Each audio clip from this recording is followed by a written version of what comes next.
Wonderful. I mean, great to learn about your work and the impact that you're creating. Let me ask you a few questions about you, like personally. So, one thing that I would really like to know is who have been your role models, especially any women who have influenced your career, your life, in your work. Can't name just one, a lot of them. So, within my family, both my grandmothers, my nani as well as my dadi, they have been trailblazers because they did their masters.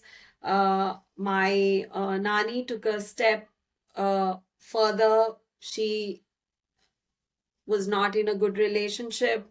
She decided to she chose to be a single mother.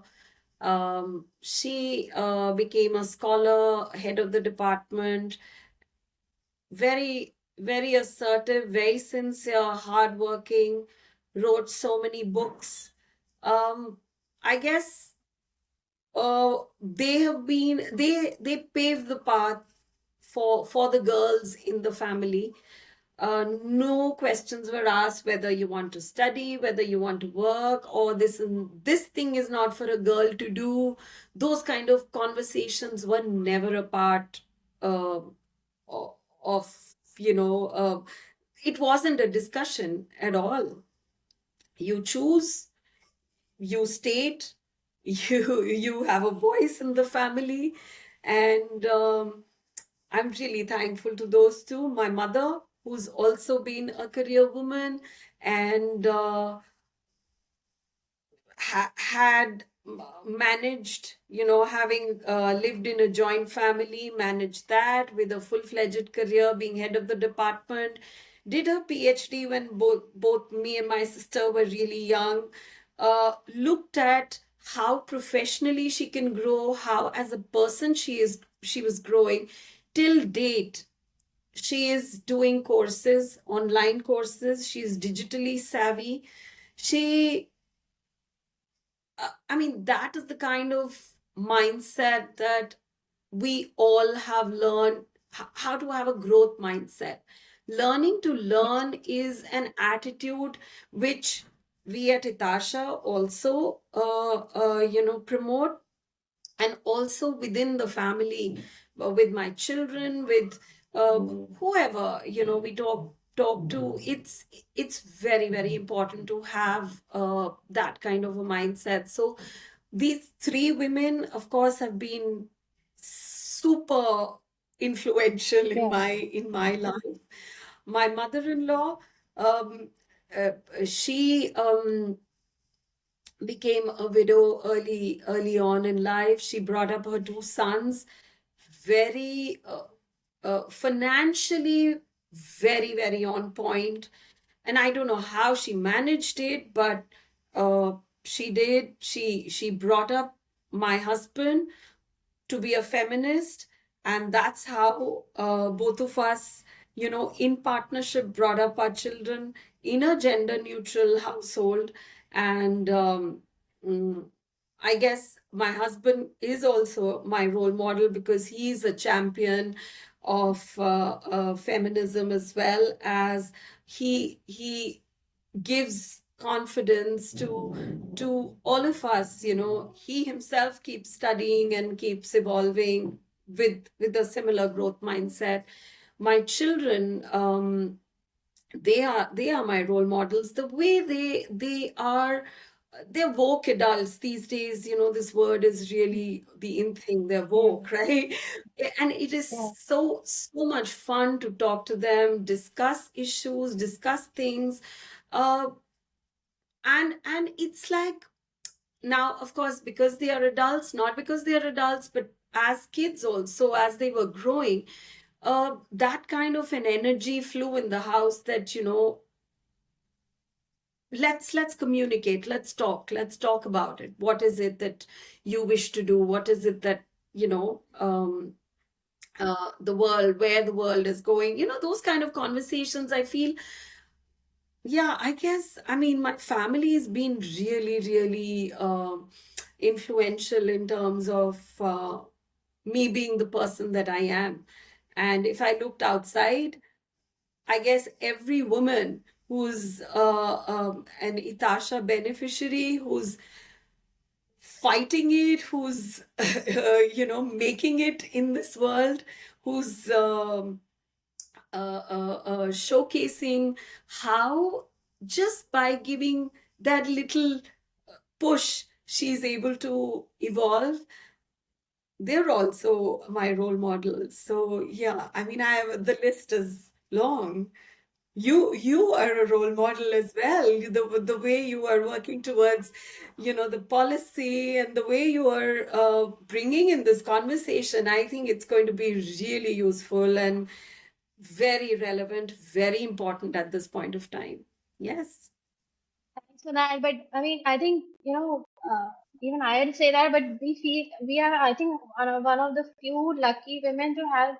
I mean, if you have so many strong career women showing Yeah. the way, paving the way for you, it just kind of, the kind of mindset that you will be brought up with, and to have a husband like that. I mean, of course, not many people have that kind of privilege, but I mean, they, I forgot to mention my dad. Sorry. I mean, huh. my dad has been my champion, and whatever feathers I have in my wings and I'm flying, all these people have added those. Yes. Yeah, and I think that's why someone like you is able to, bring that uh, sentiment, take that sentiment to girls. And now, All should be giving each other. yes. So actually, so another question. Now you see, you observed your grandmother, your mother, you yourself have been a career woman. Any advice, you would like to share from what you've learned from your experience in terms of, building a support system? I mean, you had an enabling husband, so that's been a privilege. But every day we have to, build some kind of support to go out to work, come back home, look after the kids, the in-laws, and to bring up, any advice on bringing up kids, uh, a boy and a girl, in a way that they both are uh, turn out to be human beings who respect men and women equally. And so anything that comes to your mind that you would like to share. I think just enable your ecosystem. Just try Hmm. and convince people, because it's not only the immediate people around who are bringing up the children, who are influencing the children. It's also the relatives. I mean, there are so many wrong practices which we keep following blindly.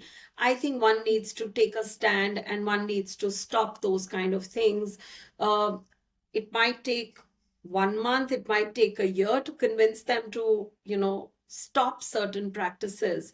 Um, in a household where a boy is treated differently than a girl, I think that was the first thing that I wanted to dismiss in my household, specifically because I have both the genders in the house. And whether it was relatives, whether it was friends.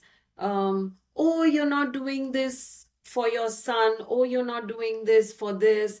I said, no, I'm not. I don't believe in it. Right? So explaining them logically, uh, because I mean we get so much pressurized by the social norms and Yeah. all that. I think that is what we need to really somewhere cut. I mean, my daughter was chosen in the cricket team as one of the three girls when she was 7 years old.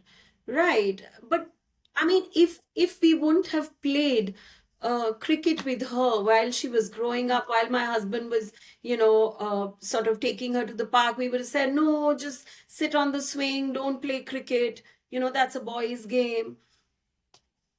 I mean, skills is the main thing. You want to play whatever game you want to play. You're good at it, play it.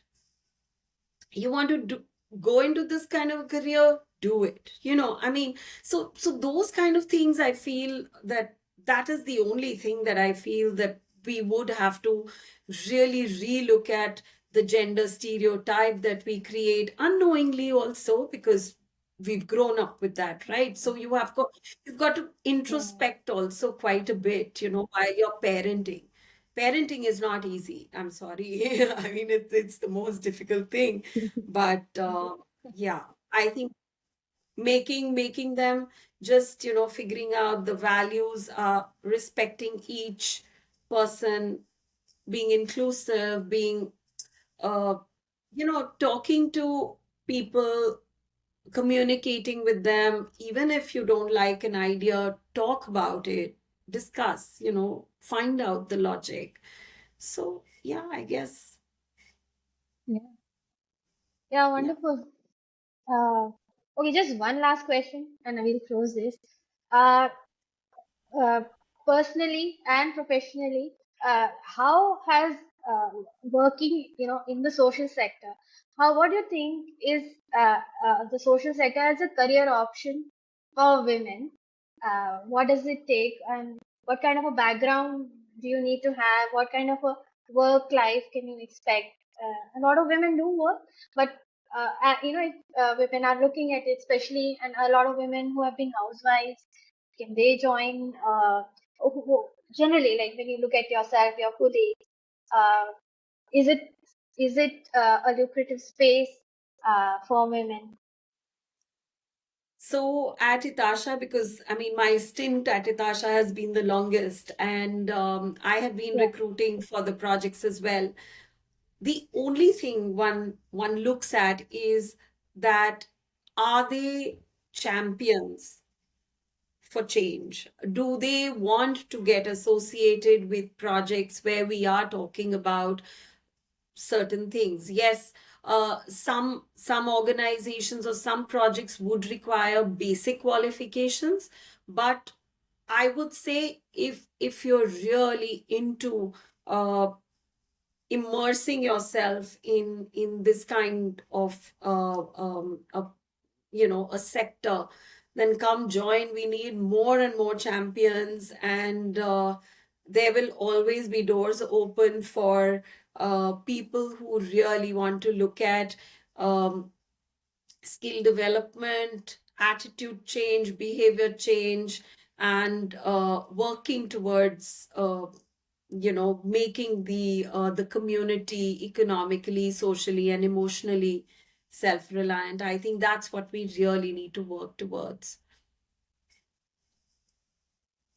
wonderful, wonderful. So I think we can go on. It's been really nice and insightful, talking about all of this. And you yourself are a role model, and you're creating so many role models. And I think that's wonderful work. And all the best. And I hope you continue doing that. And thanks a lot. Thanks a lot for taking out the time. I'm sure you have a very busy schedule. So thanks a lot for sharing. And I, hope to keep in touch and keep listening to more and more such stories of change. Uh, Thanks a lot. I would love to be a part of that. And thank you so much. All the best.